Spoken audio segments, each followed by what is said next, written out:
What's up, folks? Welcome back to the Whoop podcast, where we're on a mission to unlock human performance. I'm your host, Will Ahmed, founder and CEO of Whoop.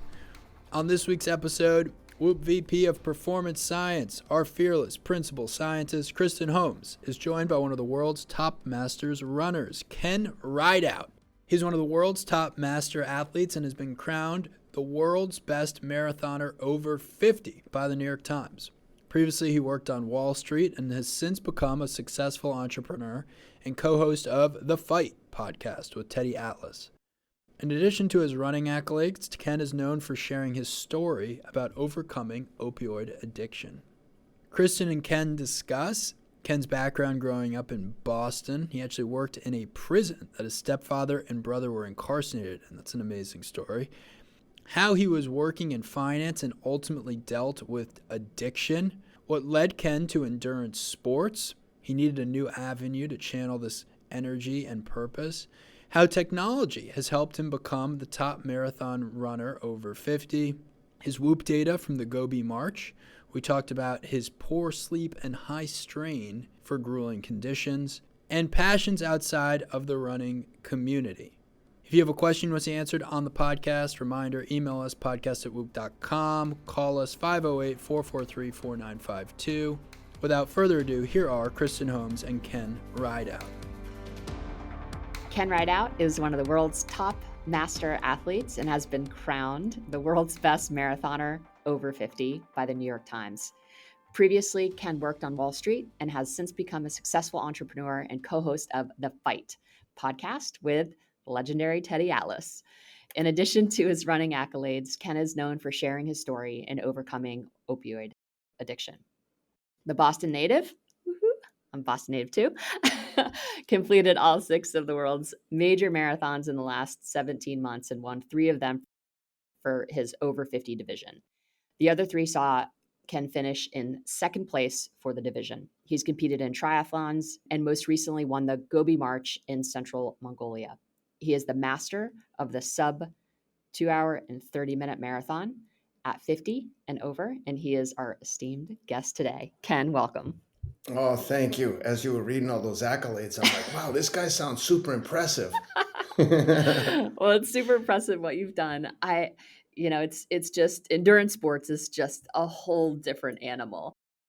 And I think, you got to be a little off, I think, in some ways to kind of really like dig into that sport and survive.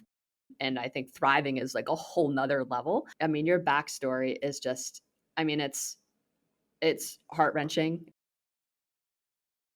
It's really an incredible story. So I say kind of a little off in jest in that, I think some of probably your early kind of life has really kind of put you in this position to be able to kind of thrive in, I think, what is really one of the hardest, most grueling sports in the world. So would love to hear a little bit about your backstory, Ken.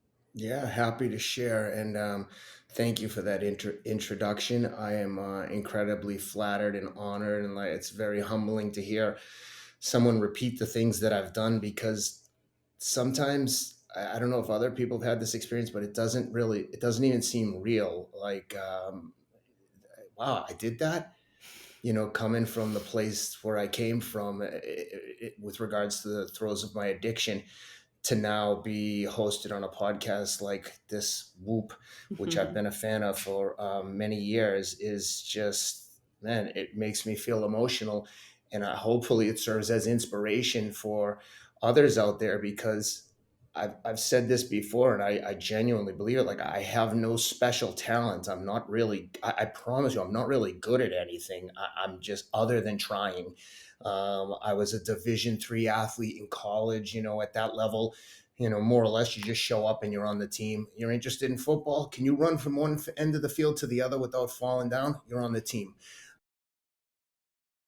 I say that in jest because I really wasn't a superstar athlete, but coming out of the struggles I had with addiction, I just made a conscious effort not to be mediocre at anything that I was doing anymore, and just started to take some pride in the way I conducted myself. And again, coming from, this place of self-loathing where I lived for so many years struggling with opioids, I don't find it to be that challenging compared to the challenges that I've dealt with.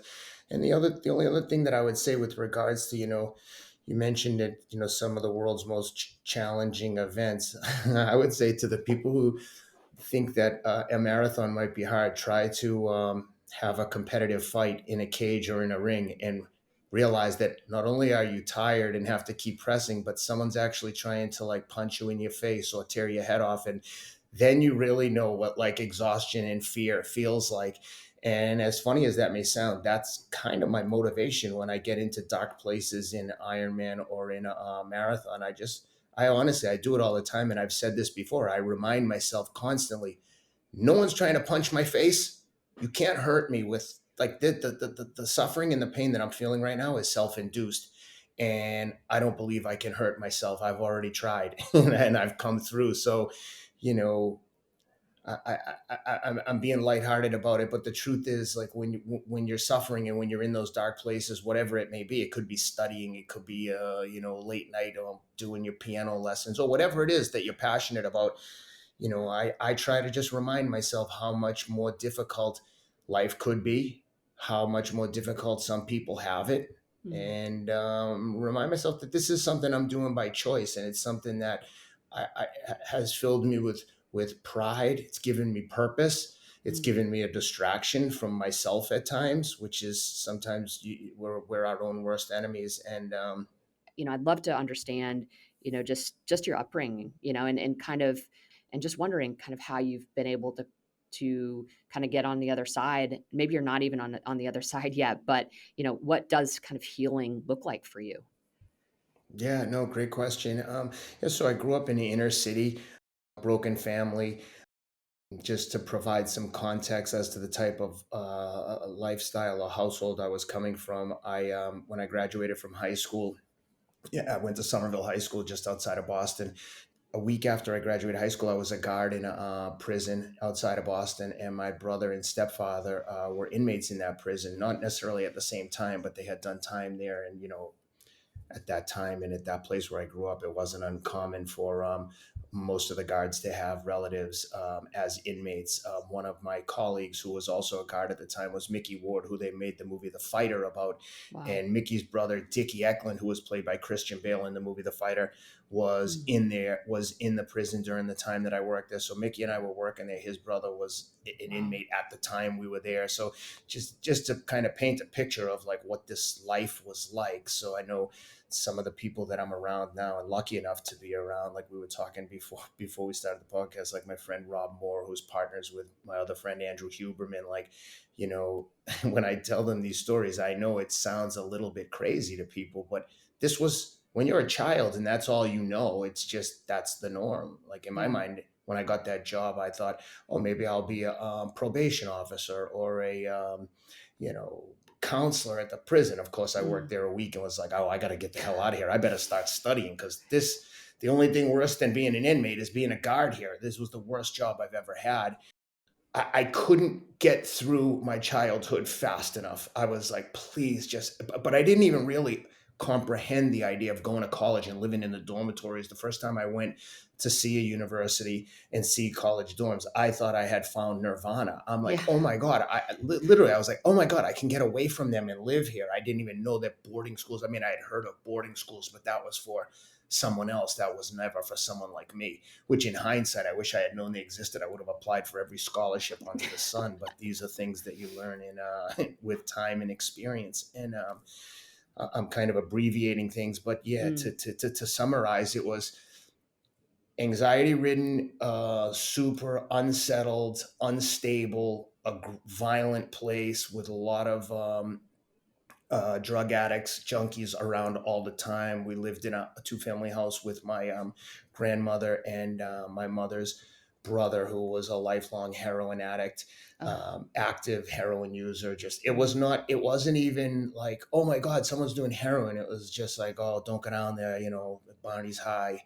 And I'm like, oh man, which I know now saying that as an adult just seems so crazy, but this is the life that I lived as a child. But comes back to the question of nature versus nurture, like Mm. what's innate in us and what's learned. And all I can tell you is my brother became a heroin addict and a convict. And from my youngest memory, I was like, I have to get out of here. I'm not like these people. And I didn't have an example of who I was trying to be like. I was Mm. just trying to not be like them. Yeah. And, as soon as I graduated from college, I moved to New York and started working in finance. Yeah. And that's a whole nother chapter. So you head to New York City and you Yeah. get a job. Was this like an entry level finance job? Like what was yeah. How Yeah, did you start out? it was actually a crazy, crazy whirlwind story. When I first moved to New York, I had a pharmaceutical sales job for about 3 months. I was making, I want to say like 35 or $36,000 and living in a fifth floor walk up apartment on the Upper East Side. By the time I got my take home paycheck after taxes and everything, I was probably like $50 light per month of how I was going to pay the bills. But even then, I was like, I don't know why. I just had such blind faith in myself that I was like, I'll figure this out. And I was using credit cards and just doing what I had to do. And it was, oh my God, it was such a struggle. But I was playing in a men's pickup hockey league at Chelsea Piers, and I met a French Canadian kid called Mike Peltier, and he was an interdealer broker of commodities. So they were brokering trades between institutions, so like banks and utilities. It's Hmm. kind of like in terms of high finance and like real Wall Street work, it's kind of like bottom of the barrel in terms of prestige on the totem pole, but it was an incredible job. I mean, there were Yeah. guys making several $1 million a year, but I would always say this is a job. This isn't a career because it's a lot of entertaining. There was a lot of drug use Yeah. amongst everyone. Yeah. It was literally like what you would imagine, not Wolf of Wall Street stuff because we were never dealing with like retail customers. It was all Hmm. institutional, but it was Wolf of Wall Street in terms of like high life, Yeah. private jets, football, all the best events. It was wild. It didn't really suit me because, I was good at pretending that that was the life I wanted, but it was crazy. And, yeah, so Mike Peltier said, "Hey, we need an assistant." I took a job as an assistant on that trading desk, and it was like joining a college football team. They were at Yeah. times Just hazing me, being nasty to me. oh no. And about, I want to say maybe 2 months into it, I had a few small customers at like Enron. We were doing trades that were irrelevant, inconsequential, but things that had to be done if you wanted to do business with their like senior traders later in the day. And we were trading electricity. And like I said, the guys were hazing me, which was crazy. I was boxing for the New York Athletic Club. Like I was by no means a pushover, but they were just so arrogant and aggressive. And one day I just like slapped the guy in the face. He just like pushed me too far. And I was like, yeah, dude, I've had it. My integrity is too important to me. And I cracked him and they fired me. But so at the time I was, making, let's say 40 grand. I'm just giving you the numbers for Yeah. context to show you how crazy this life was.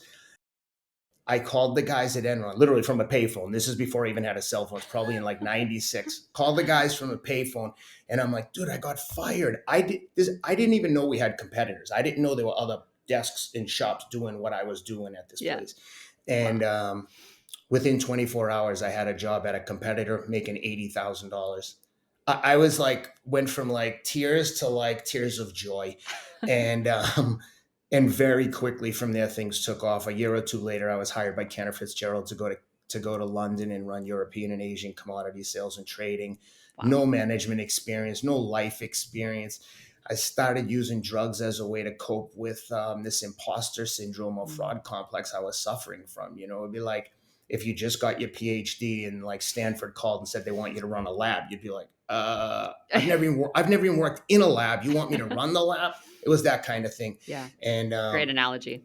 yeah, so I went to London and it was just incredibly fast paced, but oh my God, what an experience. I always tell my wife and my children, like, experiences are worth more than anything you Mm. could ever have materially. No one can ever take them from me. I went to the Monte Carlo Grand Prix twice, Wimbledon, you name it, we did it. And I had the best time skiing in Europe. Again, for a poor kid, I'm flying on the Concorde back and forth to New York from London. It was just like, fantasy stuff. And Wow. I was irresponsible, spending money like a drunken sailor. Just, I'm ashamed of the way I handled it, but I wouldn't take back the experiences. But it helped turn me into the person that I am now. Unfortunately, it took me, 52 years to be recognized as an athlete and someone with a a strong mindset. But I guess this should serve as an inspiration to others who might be struggling with something, that it's never too late. Like today Mm. is either like one day or day one. And I choose to think about every day like that. I have a conscious thought every day of like, what's this the first day of? Is this the first day that my training gets really serious? As crazy as that sounds. Yeah. Or I get my diet dialed in today. And I try to take that approach, and I'm not always perfect, but yeah, all those experiences helped forge me into the person I am. And, I'd say to anyone who's going through similar struggles or even in a dark place emotionally, and we can come back to like some of the trauma healing that I've done recently, I'd say, tomorrow can be a brighter day, but it won't be a brighter day unless you make a conscious decision to fix things. And Yeah. it's not always easy, but, and it sounds cliche and I don't want to sound like a dope, but if you can just take the first step, that's every journey starts with one step. And again, I know Yeah. it sounds like I'm not trying to like make light of anything, but the truth is like you have to take accountability, you have to take responsibility and take like extreme ownership of your own situation. But if I can do this, I promise you anyone can do anything.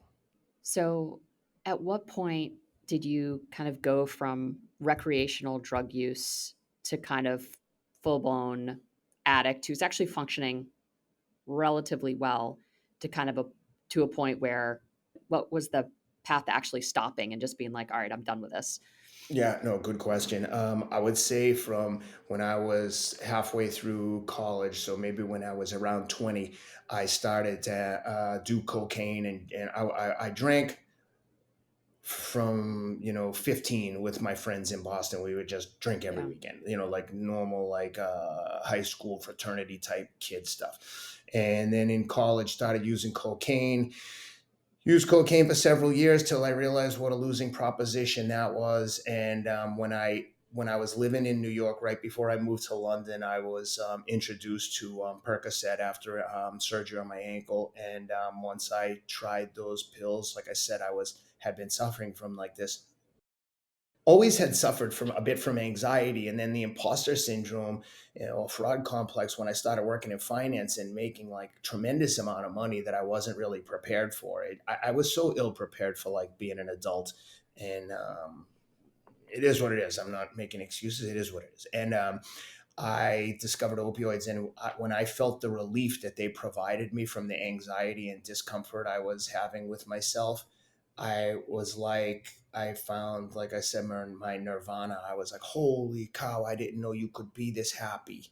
And unfortunately, it took, a good 10 years to recognize that that was like a losing proposition. It's almost Yeah. like when you're in a dark hole, those opioids let you like peek out of the hole, but as soon as they wear off, you're deeper down in the hole, Mm. and it just gets deeper and Yeah. deeper and deeper, because those drugs aren't the kind of things that you can just say, you know what, tomorrow I'm not going to use drugs.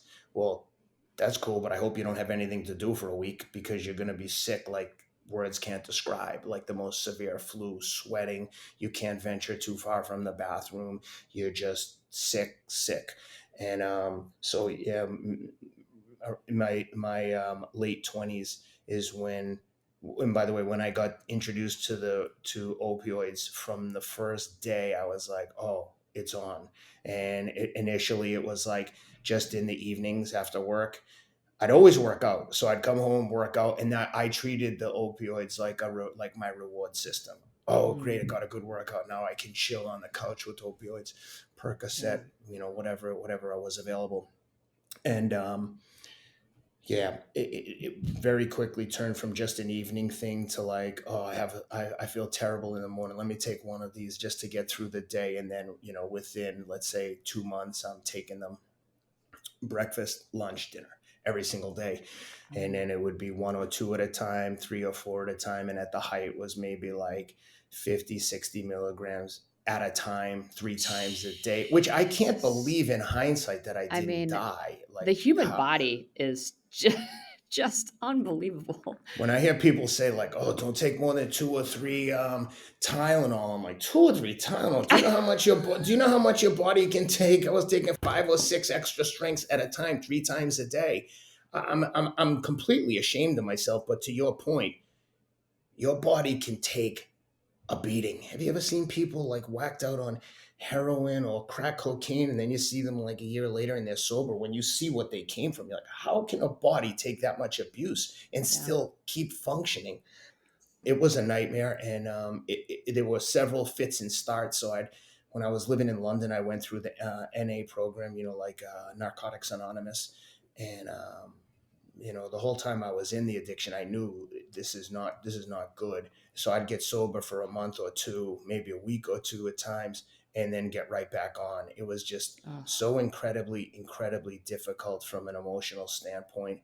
And like I said, it took me about 10 years of being high round the clock, 11 out of 12 months a year, let's say.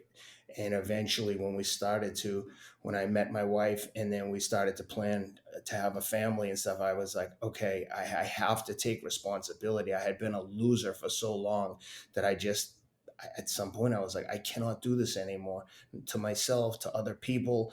It's just, I was so beaten down.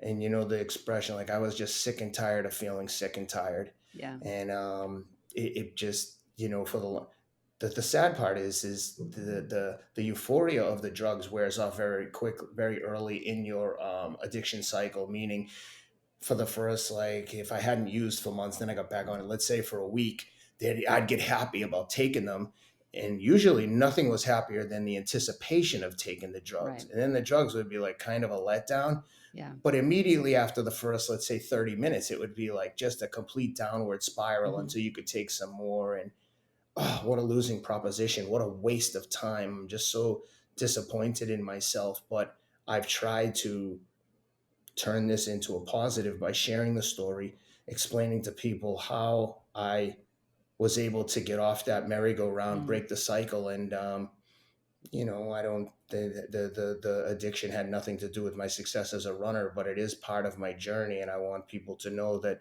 you know, you can come back from anything. Yeah. People love a comeback story, and including us as individuals. Like, I think about it, I feel proud. If Yeah. I did this, Yeah. like, not a lot of people can do what I did. No, it's incredible. Would you say that, there's obviously a really kind of profound neurochemical thing happening, in the brain when you think about it from like a serotonin release, endorphins, like, obviously when you're taking drugs, over time you're going to need more and more to kind of get that same high. Other things, non-drug related, are less pleasurable. I guess I'm wondering if like a feature of kind of seeking out a marathon and an Ironman is that, do you think that there is something connected to the brain in terms of, needing that kind of, I think, extreme kind of experience in order to kind of capture that same sort of high? Yeah, that's a good question. I would say this is like, the training and the racing provides for me a distraction and a purpose. Mm. But I will say that the joy I get from winning a race does not outweigh the disappointment that I feel when I don't do well. And if I do have a good race, like, my wife teases me because I won the Myrtle Beach Marathon 2 years ago, and I won. She didn't. I go to all these races by myself just because it's like, it's business for me. Like, I'm Mhm. serious about it. I take it serious. I don't expect others to share my view, but I take it very seriously. And so I called her. I said, "Yeah, I won." And she's like, "You don't sound that happy." I was like, "Ugh." I was like, there wasn't anyone really good here. I just kind of, like, I don't know. I'm like the best weekend warrior. And she's like, if you didn't win, you'd be complaining that you should have won. Now you do win. And then the competition wasn't good enough. She goes, "How much did you win by?" I said, 1 minute. But that's just kind of an example of the mindset that I have when it comes to this. It's like, not about what you come to realize when you do this kind of training is the destination isn't winning a race. The destination is the actual journey. It's the suffering. It's like I just did a workout 3 by 2 miles at like a 5:30 pace. So like just under marathon pace. And when you're doing that by yourself in Nashville in August, and it's like the kids just left for school, I got them off of school, no one's out. There's a few bus drivers drive by. The same people see me every day in my neighborhood. They think I'm crazy. I know that they Yeah. beep and, wave. But and I always think about it when I'm doing the workout. I'm like, no one would do this. Like, Yeah. this is where races are won and lost. This Yeah. is the victory, being out here and putting in the work and suffering in Mhm. silence and in solitude, and so it's the suffering and the journey that is what's fulfilling to me. And I think it serves two purposes. Yes, it fulfills like a serotonin or dopamine release Mm. that I get from the work, even though the work is so grueling. Like when I'm sitting here Right. thinking about going out and doing, I'm like, oh my God, this is so insurmountable. How am I going to Yeah. get through this workout? I'm dreading it. And the race is almost like a secondary, but the other thing that the workouts provide for me is a distraction from myself. If I just Yeah. sat here and instead of running for 90 minutes a day, I thought about how I felt and just about my feelings, I would have no problem convincing myself that I deserve a couple hours of relief. I Mhm. can get high one time. It'll just give me some peace. I can watch TV. I can do something. I have a hard time like just sitting and quietly and relaxing. Yeah. But that would allow me to do that. And I start to justify this in my head. And it's like Yeah. like a cycle. So and if nothing else, the 90 minutes I'm out suffering on the road is 90 Mhm. minutes I'm not sitting by myself thinking about how much better my life could be or how much happier I could be if I would just get high. Well, that's amazing. Thanks for sharing that. So I want to shift gears a little bit and talk about Gobi March. Why don't you kind of Mm, tell our listeners like what is that? And yeah. then we talk about kind of what the body can endure and how resilient it is and everything that you put your body through, frankly, is just insane that your body can be in a position to kind of do what it does. I think should be, to your point, like inspirational for folks. Like if to your point, if like you can do this, like what does that mean for the rest of us? Like our like it's so yeah, so I think there's a really important kind of takeaway there. But tell us what that is, what that race is, and then we can go through some of your data and would love to get your uh, Yeah. your feedback. I will say this to start, like to your point, what could you do if you just showed up and tried? Like what could I win some crazy race in Mongolia? If you had told me that before, part of my brain would have said, of course I can win anything. I'm the best. And there's another part that's like, are you crazy? You don't know what the hell you're doing. And I know from doing Ironmans and my marathon journey, like those longer endurance events take a lot of it takes a lot of experience and time to really optimize your performance, and experience counts for so much. Even in the marathon, it's like, okay, it's only 2.5 3 hours if you're running fast, but you learn a lot over those 2 or 3 hours. So the Gobi March race was across the Gobi Desert in central Mongolia. And basically it's a 6-day stage race, predetermined distances every day of like 25 to 50 miles a day, self-supported, meaning you are carrying your own food. They provide water and a tent at night. So every day, like the Tour de France, you'd race stage one would be 21 miles, stage two, 28 miles. And they'd be predetermined campsites where you just have some tents. You'd have assigned tents to sleep with, 4 or 5 people in each tent, and they provide not cold water, room temperature water. And again, this water is out in the desert all day. You can imagine how pleasurable this was. It was like I didn't have ice for a week, anything cold for a week, and they provided hot water to mix up your meals ready to eat, like military style MREs that you just pour water into, like rice and chicken, whatever it was. Hmm. So you had to carry 6 days of food, a few mandatory safety equipment like a flashlight, headlamp, a mirror, like a whistle, just in case you get lost out there. The course is marked with little pink flags, but it's not on roads or trails. It's like across open desert, pastures, mountains. It was, in hindsight, it was crazy. And, for context, I had never run with a backpack. I had never been camping in my life. I grew up in the inner city. As I described, my family wasn't going to campgrounds. Yeah. I don't know how to fish or hunt. I have no man skills. I'm like a city guy through and through. If we have to fight for survival, I like my chances. But if we have to go on this TV show alone, I'll be dead in a week. Which is funny because my friend Brent Montgomery actually produces that show Alone. He's like, dude, you'd be perfect for Alone. I'm like, dude, we're friends. Why would you ever do that to me? I'd make a fool of myself. So about 4 weeks before, my friend Scott DeRue, who's the president of Equinox, he said, hey, I'm doing this race. And I don't know why, how, or what happened, but I just looked at it, I go, dude, I bet I can win that race. And he's like, what? This guy's climbed Mount Everest. He's an outdoorsman.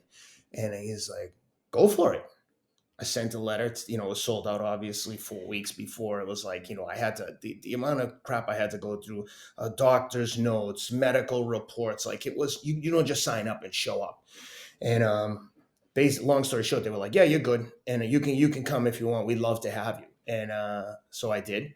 Had to immediately order all the equipment I needed. It was a lot of stuff: backpack, safety equipment. What shoes am I going to wear? Because now I'm wearing, you absolutely needed trail shoes. We weren't on a road or a fire road for the whole time. And I just signed up, showed up, checked in. I mean, I was getting on the plane. I was telling my wife, I was getting on the plane. It was like I was going to the electric chair. I was like, I can't believe I'm doing this. What the F am I doing here? I'm an idiot. I told everyone I'm doing this. I look like a clown. But I tell this story, and I told my friend Rich Roll this when I did his podcast for a second time recently. I sent him a text because he knows the ultra world pretty well. And I said, hey, Gobi March, what do you know? He's like, oh, dude, be careful. It's claimed many an ultra runner. So I think someone died there in 2010. I told him, in my mind, all I heard was, Ken, be careful. You can't do that. That's too much for you. I was like, ha. And I told Rich this in jest. I know he didn't mean it like that, but I took it as, yeah, it's too much for you. And I was like, oh, really? I'm winning this race. And I told another friend called James Davies, who runs investment banking at Deutsche. I said, at Deutsche Bank, I said, yo, do you know this? I think he had done maybe Marathon des Sables or one of those big ones. And he said, wow, man, if you could get top 10, even top 5, that would be so impressive. And I remember saying to him, top 5? I said, dude, I'm going to win this race. And he's like, oh, he's British. He's like, mate, come on, man, have realistic. There's a lot to know. And there was 51% of my brain was like, I'm winning. And the other 49 was like, what the hell are you doing? But that 1% was overpowering. And next thing I know, I'm on a plane to Mongolia and sleeping in a tent on a Saturday night. It is, when I say it's raining, I thought the tent was going to blow away. It was the most violent thunderstorm I'd ever been in. And we are in the middle of the Mongolian steppe. It was crazy. I was in a tent with 3 women, one from Hong Kong, one from Singapore, and an Irish woman. And I can't tell you how uncomfortable I was. I'm a big baby. When I go to run a marathon, I have to stay at the Ritz-Carlton or the Four Seasons. Again, having grown up the way I grew up, I'm like, I've earned the right to be able to sleep comfortably the day before the race. I've got too much time and money invested in my training. I'm going to be comfortable. So as I'm sleeping on a little pad thing with a sleeping bag. Keep in mind, I've not used any of my equipment. I set it up the night before, the day before I left. And I can just confirm that your sleep sucked. Oh, 2 nights in a row, I slept less than 2 hours. One night I did sleep well. So I got up the first day.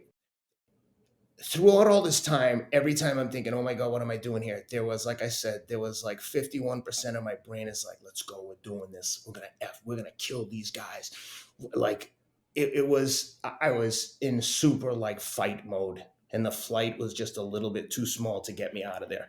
And first day I got blown out. I finished 4th, but I was like, they just ran away from me with a few miles to go in a way that usually doesn't happen to me. And I was like, wow, I am screwed. I can't believe how that I got dropped. Yeah. And then the next day I came back, I slept okay that second night. And second day was 28 miles, longest I've ever run. And I destroyed everyone. I won by 10 minutes. But Wow. in the course of doing so, my backpack ripped. I fell down, busted my elbow open. I was covered in blood. Unbeknownst to me, I crossed the finish line like, oh my God, what's wrong? I had blood everywhere. I must have been touching the blood, Oh touching my my God. face. And I was like, I'm not bleeding. And they're like, you're covered in blood. And I'm like, I'm telling you, I'm not bleeding. And then I was like, oh my God, my arm is bleeding. But yeah, and then it just, I mean, we could do a whole 2-hour episode on just the day-to-day ongoings of running through sand dunes, Oh, climbing up, scaling up a mountain of sand. what was the heat? Like, What was the temperature? it would get probably into the mid 90s. Jeez. Keep in mind, I only had one like race clothes, so I'd rinse them out at the end of the night, which you weren't technically supposed to. You waste water for anything but drinking. But I'm Wow. like, if I don't wash these clothes, like Oh, I wouldn't be able to do it. yeah. And so you got sunblock on, you're just dirty, Ugh. sunburnt, sticky. Sand in Oh my every crevice God. of Oh my. Just trying to sleep. One night I was trying to sleep. I went to take a sip of my water bottle, and I accidentally poured water into my sleeping bag. Like enough that I was like, oh my God, my sleeping bag is soaked. And it's got to be Oh packed my up, and you got God. to carry it. You got to carry it with you. So when I got to the next spot, I laid it out in the sun and it dried. But that's the kind of thing, like just so many crazy things would happen. So, But I was taking good care of myself. Like, because I had trained so much, like I didn't really get blisters. And every day we crossed like 4 or 5 rivers, waist deep. So every day your shoes and socks were soaked soaked. from the jump. Yeah. But people at the medical tent every day, it was like their feet, like they walked on hot coals, to the point where I walked over there one day. I'm like, no offense, guys, but have you run? Have you ever trained? How can your feet be that torn up? Like, you haven't done 25-mile runs to prepare for this? Like, this is unacceptable. Like, Wow. how can you possibly be that torn up? It was Yeah. literally like they didn't train. Wow. That's so interesting. So, I mean, a lot of the success in races like this clearly are building a level of resilience kind of going in. And that's why I think the beauty of Whoop is that, if you're doing, if you're minding your sleep, if you're thinking about your sleep consistency, if you're managing your capacity with recovery and, kind of doing the modalities and getting your nutrition right, hydrating appropriately, you kind of go into those races with like quite a buffer, in terms of like being able to sustain that level of mental, physical, emotional, just complexity and harshness. So I guess I want to know, like, leading into the event, what would you kind of say are like the core behaviors that you can maybe attribute to the level of resilience that you had over the course of that 6-day race?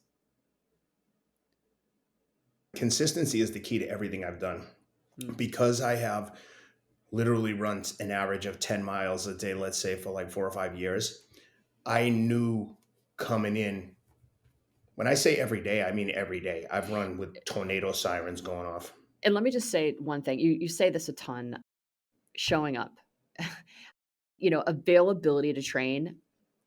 For me, like, I was a coach for 17 years and I was a double sport athlete in college, same, played for the US team for many, many years. And I think I always pride myself on like, all right, I'm not gonna get injured. I'm gonna take care of my body and I'm gonna make sure that I can show up and train every single day. And I definitely see that, on the Whoop platform, at population levels. I mean, the people that can show up every day who are kind of managing, I suppose, like a non-negotiable set of behaviors are the ones who really achieve in their sport. And so, yeah, so just kind of unpack that a little bit. I know you're getting going, but just to kind of put the plug for just showing up and what that actually means in terms of, because people are like, oh, I'm just going to show up and train. Well, you know what? No, there's actually like a lot of behaviors that precede that determine whether or not you can mentally, physically, emotionally show up in a way that you're proud of. Yeah, that's a good point. Like the first thing I would say is I treat my training and my running deadly seriously. Like it's Mm, incredibly important to me. Like it's given me the greatest gifts in my life from a professional standpoint. It's helped me like stand out from a crowd, and it's literally something that I was just doing as a therapeutic outlet for mm, myself. But I would say, to your point, I I mean, showing up is 80% of the battle. Like the Gobi Desert. Like I said to Rich Roll on his podcast, like, Rich, I'm not trying to be funny. What else can I do? Could I win Leadville? Could I win Badwater? I mean, the first step that I have to do to see if I could is get on the start line. And that goes for everyone and relates to everything. Mm. Well, could you be a piano virtuoso? You won't know if you don't sit down and stop playing and take a couple lessons.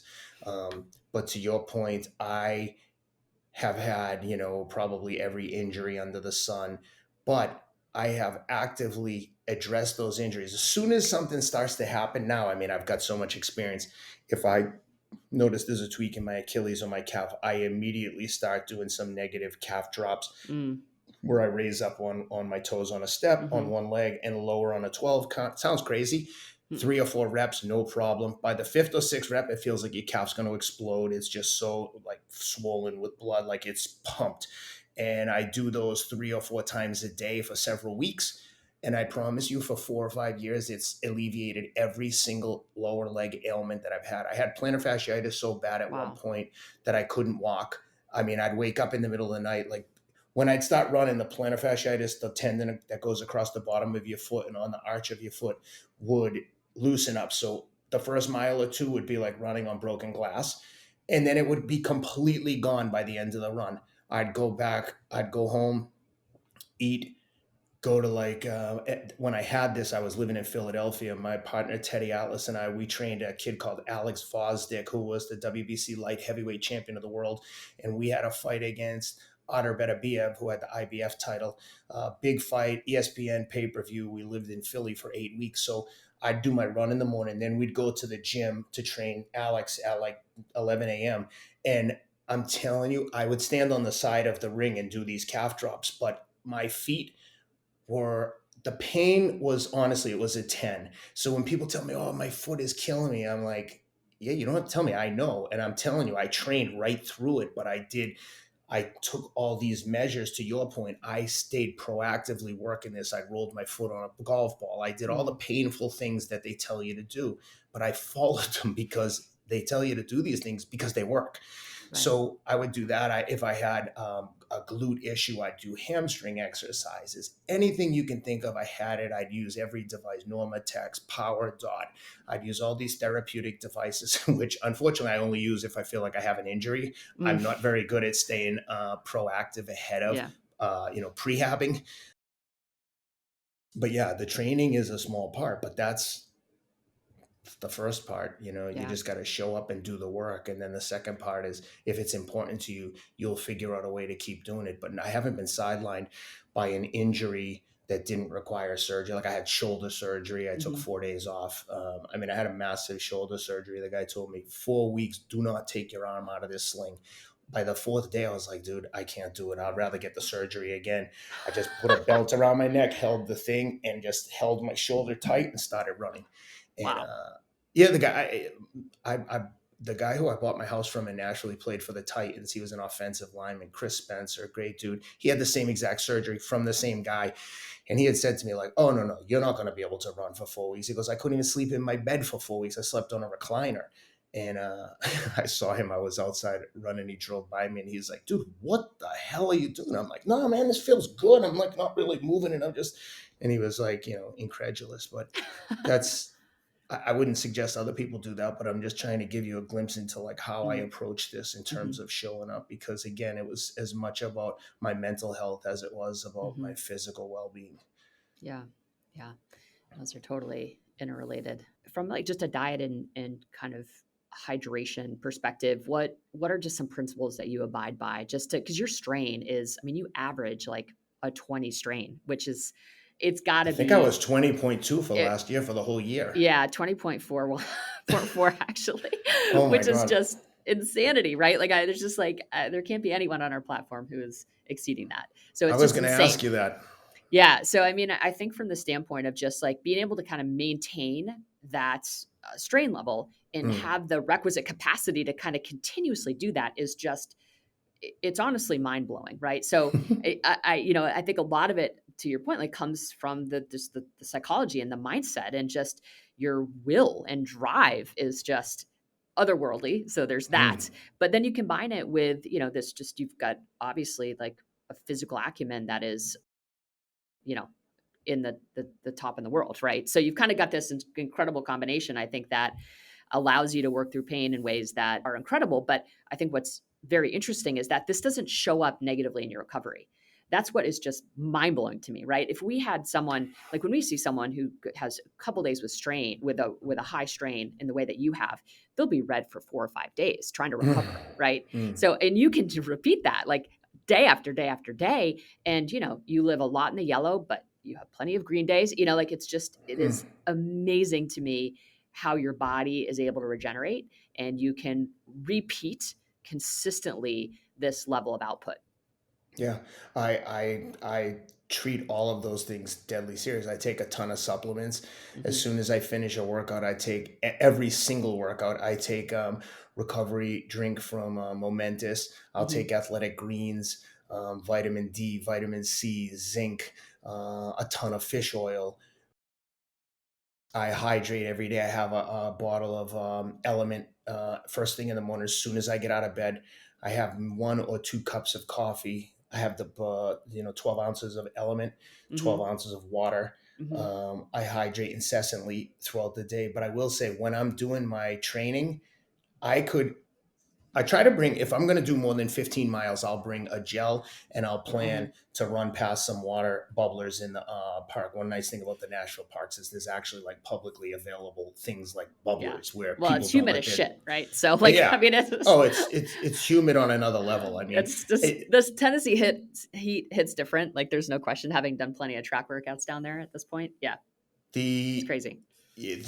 I think that heat and humidity though is like a superpower, because if you can sustain doing the training in those, and the difference in time on the splits is astronomical. Like you feel like you're working at like a 5-minute flat pace, and you look down, I'm like, oh my God, 540 for that mile? That's crazy. Yeah, I feel it like I'm just stuck in reduces sand. capacity. Yeah, I have to ask about your marathons. So for the over 50 category or division, so 3 of the 6 major marathons, New York, Boston, and Tokyo, you have second place finishes, and 3 others, New London, York, Chicago, Boston. Berlin.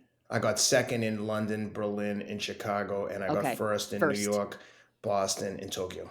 Okay, so Boston. Holy Yes. shit. Yeah, that was amazing, by the way. Yeah. So obviously I live in Hopkinton. Oh man, I wish I knew. I would have come and hung out at your house. I know. Well, if you run it again, you have a place to stay.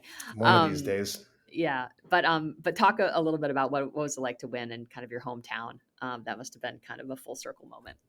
Again, like it's like a dream come true. But of course, when I win the 50 and over category. I'm like, oh, I should have won the 40 and over category. That's like something notable, right? Who won the Masters division is considered 40 and over. In New York, I did. I think I was the first person over 50 to ever win it.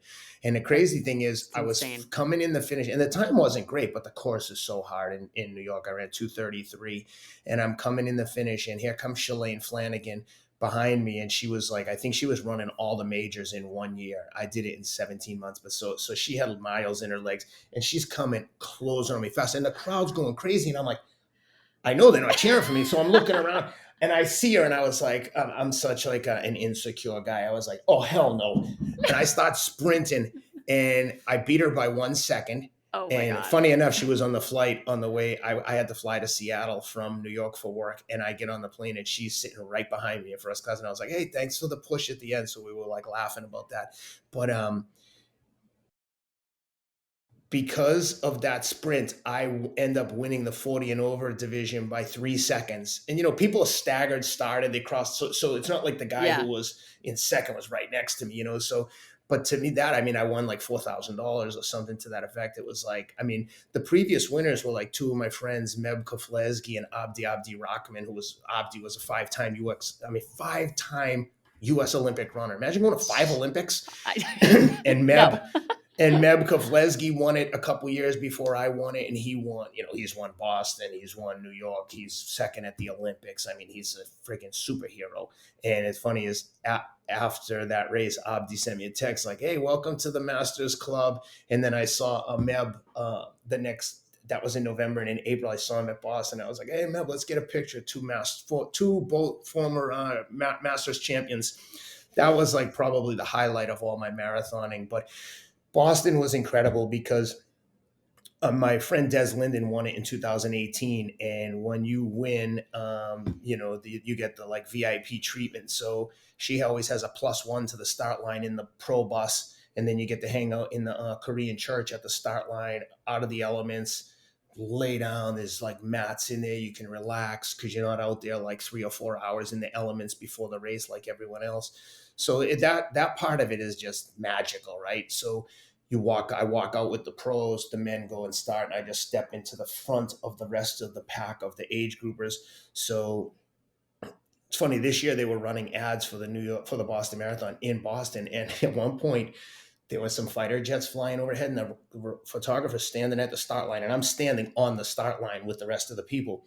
And everyone's looking at the fighter jets. And I just remember, like, I don't care if they're dropping bombs. I'm ready to go. I'm not paying attention to them. And the camera looked at me and I was like, had my hands up like I was ready to fight. And everyone else is looking back like this. And I remember putting a caption on Instagram like, while everyone else is distracted, I'm ready to go. And that's awesome. Yeah, it was a great day. The only slight disappointment is I ran 2:30 in 20 seconds. And I was just like, from like 4 miles out, I'm like, oh, this is going to be close. And friends were like, why didn't you just sprint the last mile? I'm like, I sprinted the last 26 miles. What are you talking about? I was running as fast as I could. Okay, Ken, we have questions that we ask, all of our guests. What are you obsessing over right now?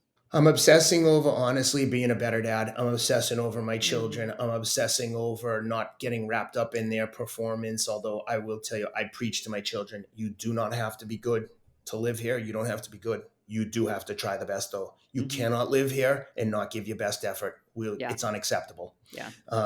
Then my children are 13, 12, 10, and 8. And my youngest, like, as you can imagine, is like developing much quicker than the older ones in terms of like athlete. He's a jiu-jitsu wizard. Wow. He boxes with Teddy Atlas. He does jiu-jitsu. He does wrestling. He's going to judo next week. Some kids just like crave that contact. And it's like, I wasn't one of them. I wanted to play quarterback because I didn't want to get tackled.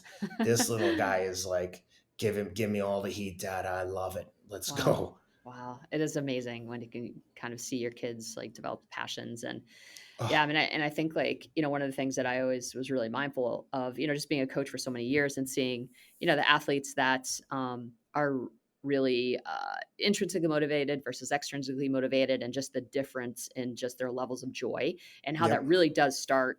Parents have a huge influence over that. Right. Yeah. And I, one of the things where I knew like I'm like succeeding as a parent is when my kids literally don't even know if I'm at their game. They don't even care.